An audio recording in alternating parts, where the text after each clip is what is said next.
Are gender roles disappearing or just shape shifting? A man holds the door for you. Do you think sweet? Or do you think, why? Because I'm a woman. A woman quits her job to raise her kids. Do you think her choice, her power, or do you think setback? Here's the uncomfortable truth. Your answer reveals more about your ideology rather than your values. Today, we're getting into gender roles, not in a Twitter argument ways, not in a man bad and women oppressed way. We are going deep anthropology, psychology, evolutionary biology, modern data, because this topic deserves more than a hot take. I am Sana. Welcome back to my channel.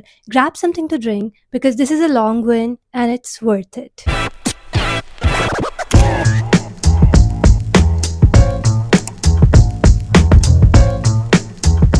Part 1, Redefining the Terms. Before we argue about whether gender roles are dying, we need to agree about what they actually are, because most of the debates fall apart right here. A gender role is a set of behavior and attitude and attributes that a society considers appropriate for people based on their perceived gender. The keyword is society considers, not biology alone, not God alone, society. Which means they have always been constructed and they have always been contested. What's wild is that gender roles are not universal. They shift across cultures. In the Mosso, people of China, women own property, women lead households. Men are essentially visitors in relationships, no marriages, no patriarchy, and it works well. Time period. Man wore heels in 17th century Europe.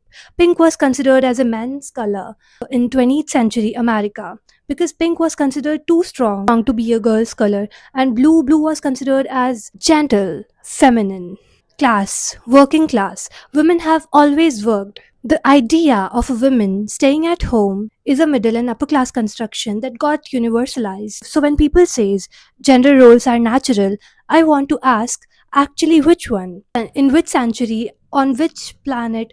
On which continent? Part 3, the evolutionary argument, steel manning the other side. I would like to give a genuinely fair hearing to the evolutionary argument because I think a lot of people dismiss it too fast, and that is intellectually lazy. The argument goes like this. For most of human evolutionary history, hundreds of thousands of years ago, there were real physical reasons for a division of labors. Pregnancy, nursing, and child rearing biologically fell to women. Men's average physical size and upper body strength made them suited for certain kinds of hunting and protection. These patterns became encoded not just culturally but harmonically and neurologically. And there's real data here. Studies on testosterone shows it correlates with risk taking, spatial reasoning, competition. Estrogen correlates with social bonding, verbal communication, emotional attunement. These are tendencies, not rules, but they're real. Psychologist Jordan Peterson.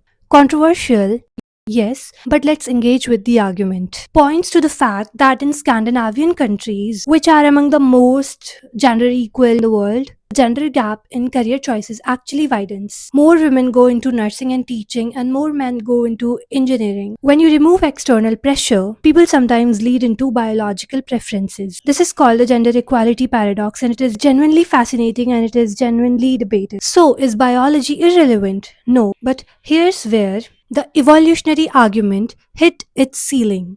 Part 3, the limits of biology.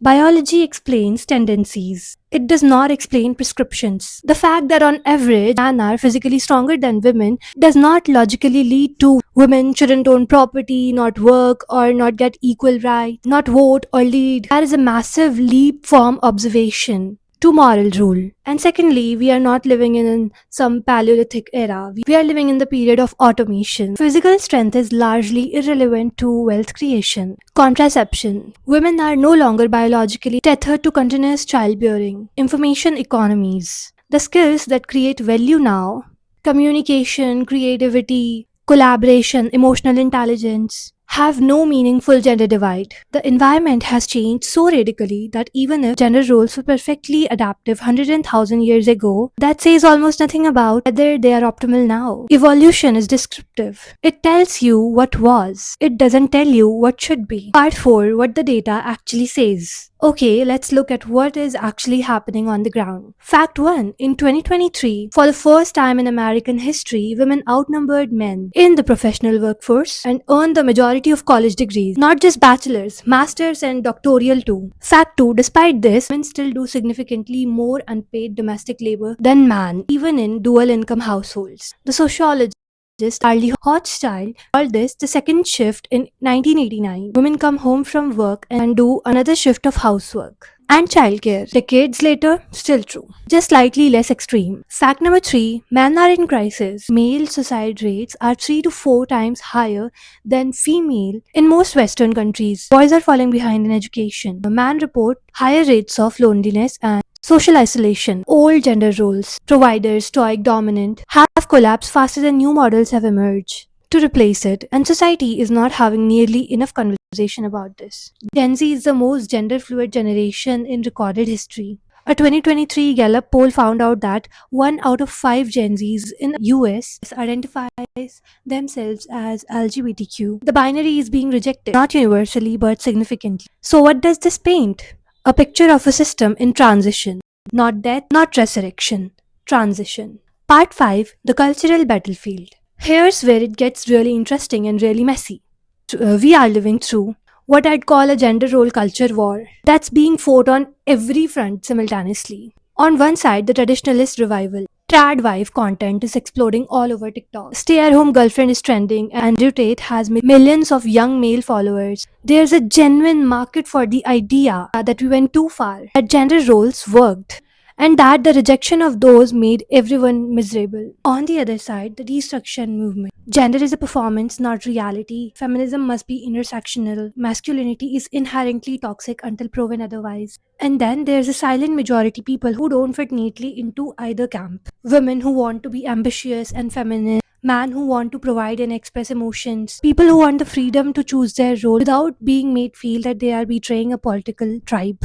Here's my read. Both extremes are reacting to the real pain. The trad revival is partly a response to the loneliness epidemic structure, clear roles, community. Deconstruction movement is partly a response to real historical harm, violence, exclusion, erasure. Problem is that both sides are more interested in winning the argument instead of solving the problem. Part 6. The philosophical question underneath it all. Let me ask you something more personal.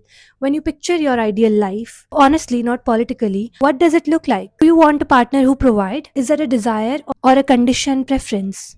Does it matter? Do you want to lead in your relationship, in your career, in your work? And if you do feel like you are allowed to want that, I think the deepest question underneath the gender role debate is not sociological, it's philosophical. It's about freedom versus meaning. Total freedom, no roles, no expectations, pure individual choice is disorienting. Humans are meaning seeking creatures. We like structures, we like to know our place in things. Roles gives us that.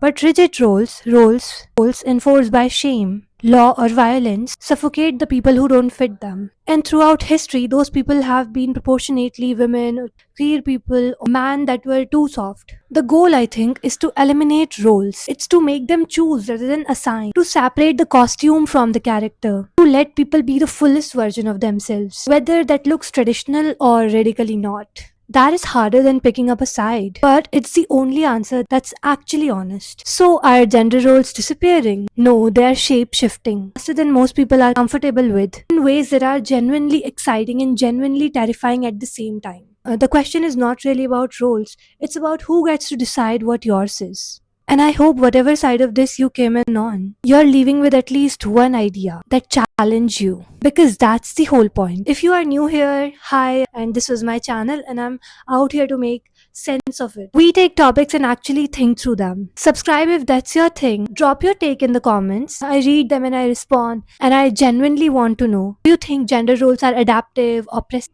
or somewhere in between? See you in the next one.